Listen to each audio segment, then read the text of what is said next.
경제 현안을 보다 쉽게 풀어보는 경제 읽기 시간입니다. 오늘도 다양한 경제 이슈들 김대호 경제학 박사와 짚어보겠습니다. 안녕하세요. 안녕하십니까? 반갑습니다. 예, 저희 만날 때마다 관세 얘기를 자꾸 하게 됩니다. 트럼프 대통령의 이야기에 계속 시선이 가는데 특히나 멕시코와 캐나다에 대한 압박들. 그러니까 한 달을 유예했잖아요. 그리고 한 달 더 유예해준다고 말했다가 아니 원래대로 할 거다. 3월 4일 얘기합니다. 어떻게 보십니까? 3월 4일이 멀리 있는 게 아니고 바로 이번 연휴 지나면 바로 초가 3월 4일입니다. 그러니까 트럼프의 멕시코와 캐나다 인근 최우방국을 향한 관세 폭탄 그동안에 좀 유예해 주겠다고 그랬는데 그래서 지금 말씀하신 대로 4월 달까지 논쟁이 또 협상이 계속될 수 있다 이렇게 생각하고 뉴욕 증시를 비롯한 세계 경제 전문가들은 조금 방심하고 있었어요. 근데 갑자기 SNS를 올려서 지금 멕시코와 캐나다를 통해서 펜타닐, 마약 그거 억제하기로 했는데 별로 억제 효과가 없다. 내일 모레까지도 계속해서 이런 사태로 펜타밀이 계속 들어온다면 3월 4일부터 바로 관세를 때리겠다. 이렇게 선언을 했는데요. 자, 중국이나 다른 외국에 대한 관세는 사실 오래전부터 있어 왔고 미국 사람들이 그렇게 크게 경계를 하지 않습니다. 그런데 바로 인근국 멕시코와 캐나다는 서로 간에 교역하는 물자의 양이 굉장히 많고 특히 미국 사람들 생필품이 많거든요. 여기 관세를 때리면 관세라는 게 외국산 제품이 국경선을 넘어서 미국으로 들어올 때 그때 일정 금액의 세금을 더 매긴다는 건데 그렇게 되면 세금 먹인 것만큼 세금 부과액만큼 물가가 올라갑니다. 또 그로 인해서 소비자들, 중소서민들 입장에서는 자기 가처분 소득이 줄어드니까 소비도 위축되고 물가도 오르는 그래서 미국 전체적으로 좀 트럼프 대통령의 관세 폭탄에 대해서 아주 공포의 분위기가 지금 엄습하고 있다 이렇게 볼 수 있겠습니다. 예, 그런데 중국 상황을 보자면 또 마약 문제가 해결되지 않으면 추가로 10%를 더 부과하겠다 이런 말을 했습니다. 어떻게 보십니까? 그렇습니다. 중국에 대해서는 이미 관세 10% 플러스 10%포인트를 더 한다는 관세 폭탄을 이미 시행했어요.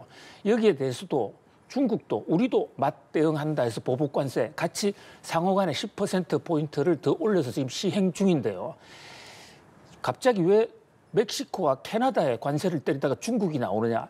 트럼프 대통령의 생각은 지금 멕시코나 캐나다로부터 들어오는 그 무시무시한 펜타닐이라는 마약 트럼프 대통령이 이것을 미국을 망치고 있다고 생각합니다. 그 마약의 원산지가 중국이다. 중국에서 원료를 만들고 캐나다나 멕시코에서 가공하는 거여서 지난 한 달 전에도 중국을 향해서 경고하면서 중국에서 좀 펜타닐 원료 만드는 거 조심하라 이랬는데 그리고 10% 관세를 때렸는데 전혀 반응이 없으니까 이번에 10% 플러스 10%더 이걸 갖다가 추가 관세라고 어디셔널 관세라고 그랬는데요. 그렇게 때렸거든요. 이 중국은 바로 보복할 겁니다. 그러니까 현재 중국에 대해서는 미국이 트럼프 대통령이 대선 과정에서 평균 60%를 때리겠다. 또 최고 400%까지 때릴 수 있다. 이렇게 공약을 해놓은 상태거든요. 그런 상태에서 지난번에 10% 때린 것에 대해서는 크게 중국이 반응하지 않았습니다. 그냥 같이 보복관세 10% 맞대응하는 것으로 끝났는데 한 달에 한 번씩 10% 계속 올리겠대요.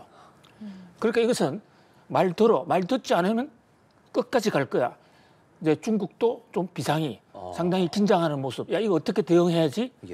그런 드디어 이제 미국과 중국의 관세 전쟁도 불이 붙기 시작한다 이렇게 볼 수 있을 것 같습니다. 그러니까 지금까지는 그런 전쟁이라는 표현을 썼을 때 미국에서 조치를 취하고 중국이 그에 상응하는 조치 정도였는데 중국 입장에서도 어느 정도 좀 미국이 대응할 수 있는 카드 같은 게 또 있지 않겠습니까? 그렇습니다. 뭐 대표적으로 히토류 같은 거 전자제품에 들어가는 히토류는 지금 중국의 국제시장 점유율이 압도적이거든요. 중국이 다급할 때 꺼낼 수 있는 우리 히토류 안 팔래. 이렇게 되면 미국의 전자산업도 타격을 받지만 우리도 고래 싸움에 새우 등이 터질 수가 있고요. 뭐 그 밖에도 중국은 많은 카드가 있습니다. 미국을 향해서 국채 안 살게. 그러면 미국이 지금 재정적 때문에 국채를 팔아야만 정부가 꾸려지는 그런 상황인데 중국이 대거 보유하고 있는 미국 국채를 팔아버리면 미국 금리가 또 치솟고 뭐 그런 면에서 또 그러면 미국은 또 중국을 향해서 보복하겠고 이게 전형적인 이제 예. 전쟁의 시작이다 이렇게 볼 수 있는 것입니다. 관세에 대해서 마지막으로 궁금한 것은 말씀해 주신 것처럼 소비자들도 물가가 올라갈 수 있다는 압박을 갖고 있고 특히나 트럼프 대통령이 계속 말을 좀 바꾸고 무슨 얘기를 했는데 또 다른 사람은 다른 얘기하고 이게 굉장히 오락가락한단 말이죠. 예. 속내가 있는 겁니까? 이것을 예. 미국 언론들에 따르면 혼선 전략, 좋게 얘기하면 혼선 전략, 나쁘게 얘기하면 미치광이 전략. 도대체 어떻게 때리는지를 모르게 굉장히 혼란케 하면서 여기서 오는 것은요. 상대가 카드가 뭔지를 모르면 혼란이 오게 되고 그 혼란 속에서 공포가 생깁니다. 그래서 전략 전문가들은 트럼프의 협상의 기술 등을 통해서 볼 때 트럼프가 정신이 오락가락해서 그런 게 아니라 예. 일부러 이랬다 저랬다 말을 하면서 상대로 하여금 넋을 나가게 그래서 더 공포를 느끼게 하는 것이다. 그리고 보다 궁극적으로는 트럼프는 전면적인 관세 전쟁은 하지 않을 것이다. 왜냐하면 지금 앵커님 잘 말씀해 주신 대로 관세 전쟁하면 중국도 타격이지만 미국도 당합니다. 그것이 대공황 때 1930년에 이른바 그 경제학 교과서에도 나오고 있는 유명한 스무트 헐리법이라고 있어요. 미국이 먼저 관세를 때리는데 다른 나라가 보복하니까 다 같이 망하고 그 대공황이 왔거든요. 트럼프 대통령이 이걸 잘 알고 있습니다. 그런데 치킨 게임이라고 그러죠. 최악의 상대를 공포 속으로 몰고 간 다음에 원하는 바를 끄집어내고 그럼 이번에 나온 것은 일단 펜타닐 막아라. 그런데 4월 달부터는 그 밖에도 공정무역, 환율 지금 줄줄이 대기하고 있거든요. 그러면서 관세 전쟁은 지리하게 아주 지속적으로 계속될 겁니다. 그러나 그게 1930년대처럼 대공황 전면전으로까지는 안 갈 것이다. 라는 데 경제학자들은 좀 방점을 찍고 있습니다. 지금 이런 관세 위협 때문인지 원달러 환율도 계속해서 올라가고 있거든요. 보니까 1,450원대로 올라섰습니다. 뭐 앞으로 이런 변동성이 좀 계속해서 있을 거라고 보시나요? 그렇습니다. 관세 때문입니다. 관세 때문에 미국과 중국이 싸우고 캐나다와 멕시코와의 전쟁인데 옆에 있는 우리나라가 지금 유탄을 맞고 있는 건데요. 우리 계엄령이라든지 탄핵 정국 때문에 우리나라 돈 가치가 많이 떨어졌던 게 그게 조금씩 이제 회복되는 국면이었거든요.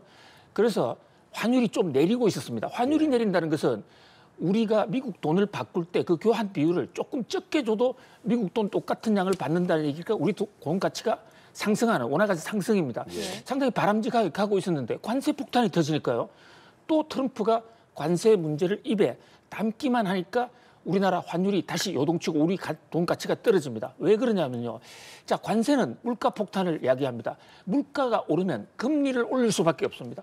미국이 금리를 올리게 되고 지금 금리 인하를 하고 있었는데 금리 인하를 중단하게 되고 그렇게 되면 또다시 미국 달러가 강세가 되면 우리 돈 가치가 떨어진다. 그래서 우리는 지금 우리 경제의 국제 의존도가 굉장히 높은 나라이기 때문에 이런 거대국 간의 전쟁에 결코 남의 건너편의 불이 아니다. 우리가 직접 이해관계자다 이렇게 볼 수 있습니다. 그런 것들이 또 와닿는 게 주식 같은 경우도 사실 우리 주식이 미국 주식의 경향성을 따라가는 게 좀 없지 않아 있지 않습니까? 그렇습니다. 예. 미국 오늘 보니까 많이 떨어졌더라고요. 엔비디아 이런 데는 사실 실적 괜찮게 나온 것 같았는데 굉장히 많이 떨어졌어요. 그렇습니다. 지금 엔비디아가 떨어지고 그 바람에 미국의 나스닥 지수 또 S&P 500 지수 또 다우 지수 다 떨어졌거든요. 특히 나스닥 지수는 거의 3%가량 상당히 큰 폭으로 떨어졌습니다. 예. 그런데 뉴욕 증시에 이어서 열린 우리나라 증권시장 지금 코스피도 거의 30% 떨어지고 있거든요. 그러니까 미국 바람이 태평양을 12시간 만에 바로 건너왔다. 이렇게 볼 수가 있는데 이거 왜 이러느냐. 엔비디아 같은 경우에는요. 지금 실적이 굉장히 좋았습니다. 예. 그러니까 전년 동기 대비 78% 성장하고 그랬음에도 불구하고 이제 기대치가 워낙 엔비디아는 주가가 높으니까 기대치가 높았다. 그래서 기대만큼은 못했다. 잘하긴 했는데 기대만큼은 못했다. 이런 측면이 하나 있고요. 또 하나는 바로 트럼프 관세 폭탄 때문에 이게 지금 일부 경제학자들은 이러다가 미국발 경기 침체가 올지도 모른다. 미국의 소비가 줄고 미국 물가가 오르면 그게 스태그플레이션이거든요. 그렇게 되면 제일 먼저 타격을 받는 게 기술주들입니다. 그러니까 나스닥 기술주들이 트럼프 관세 정책을 상당히 걱정스러운 그런 얼굴로 보고 있다. 이렇게 말씀드릴 수 있겠습니다. 그런데 보니까 이 관세 칼날이 뭐 경쟁국이라든가 동맹국, 품목 다 상관없이 이렇게 다 관세 조치를 하고 있는데 우리나라가 또 조선 분야를 잘하지 않습니까? 이 부분을 가지고 협상을 할 가능성도 있지 않을까요? 굉장히 좋은 지적을 해주셨는데요. 저는 이 미국 의회에서 한국 조선 문제가 얘기가 나와서 정말 기분이 좋았습니다. 그래서 제가 점심 식사를 안 했는데 지금 배가 불러요. 자, 무슨 말씀이냐면요. 예, 말씀해 주시죠. 우리나라가 미국하고 지금 관세 전쟁 한 번은 거쳐가야 됩니다. 미국의 주 타겟은 아니지만 트럼프가 전 세계를 상대로 하다 보면 미국의 흑자가 많은 우리나라도 한판 붙을 수밖에 없는데 이 트럼프의 관세 전쟁은 협상을 하자는 거란 말입니다. 그럼 우리나라의 협상 카드, 지렛대, 우리가 보여줄 수 있는 카드가 많으면 오히려 유리할 수가 있는데 미국 의회에서 어떤 얘기를 하느냐. 해군 장관, 해군 책임자죠. 그거 현재 인사청문회를 하고 있는데 이분이 국회의원들 질문에 한국의 한화 오션 해양이라는 우리 조선회사가 있습니다. 하나그룹에서 하고 있죠. 예. 그 조선회사가 미국의 필리라는 곳에 최근에 공장을 인수하고 조선소를 인수하고 거기서 배도 수리하고 또 배도 짓겠다고 했는데 이게 미국의 안보에 굉장히 큰 도움이 된다. 그러면서 한국과의 적극적인 협력이 필요하다. 이런 얘기를 했거든요. 트럼프 대통령도 윤석열 대통령과의 지난번 전화통화에서 트럼프 대통령 당선되자마자 윤석열 대통령과의 첫 전화에서 한국의 조선하고 협력하고 싶다. 한국의 조선산업. 왜 미국이 조선산업에 이렇게 필이 꽂혀 있냐면요. 미국이 지금 미중 패권 전쟁에서 여차하면 붙을지도 모르니까 최악의 경우를 대비해서 배를 많이 늘려야 됩니다. 네. 그런데 지금 미국의 배가 중국보다 훨씬 적어요. 그런데 미국에 배를 만들 수 있는 회사가 별로 없습니다.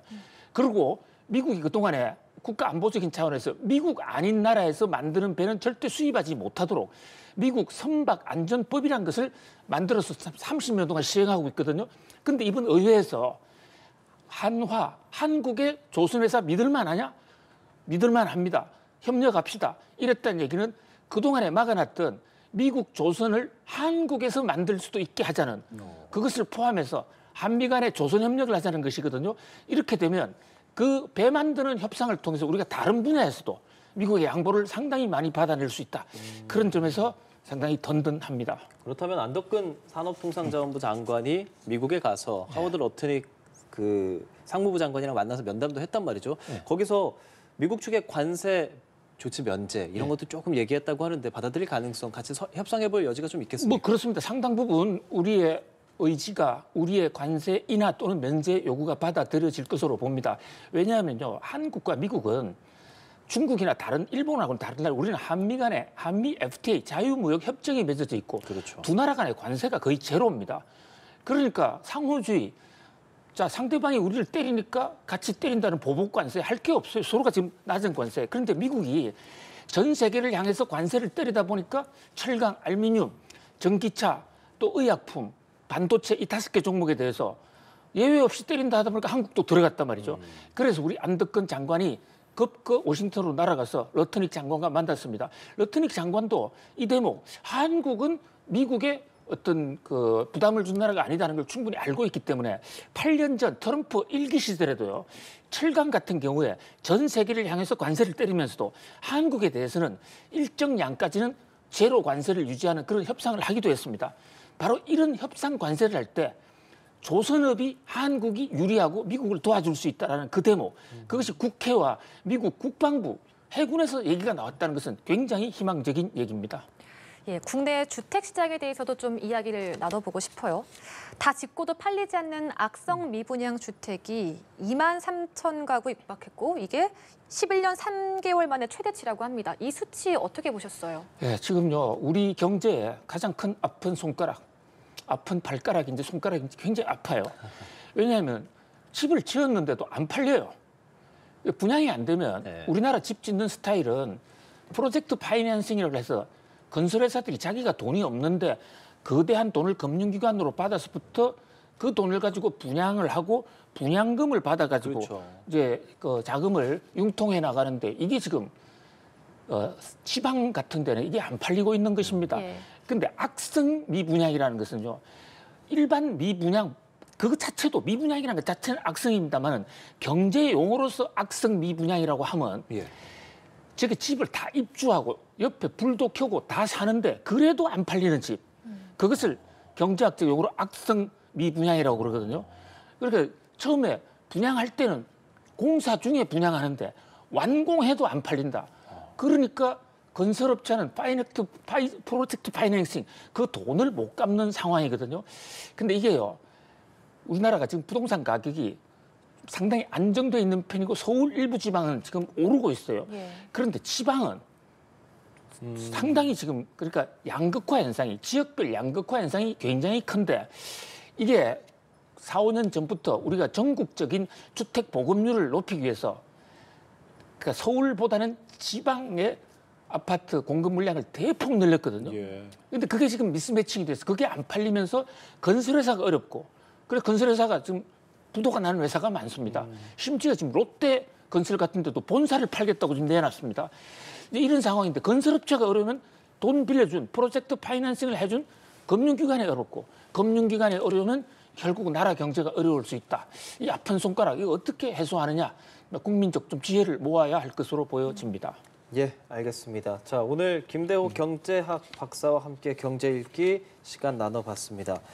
예, 말씀 잘 들었습니다. 고맙습니다. 감사합니다.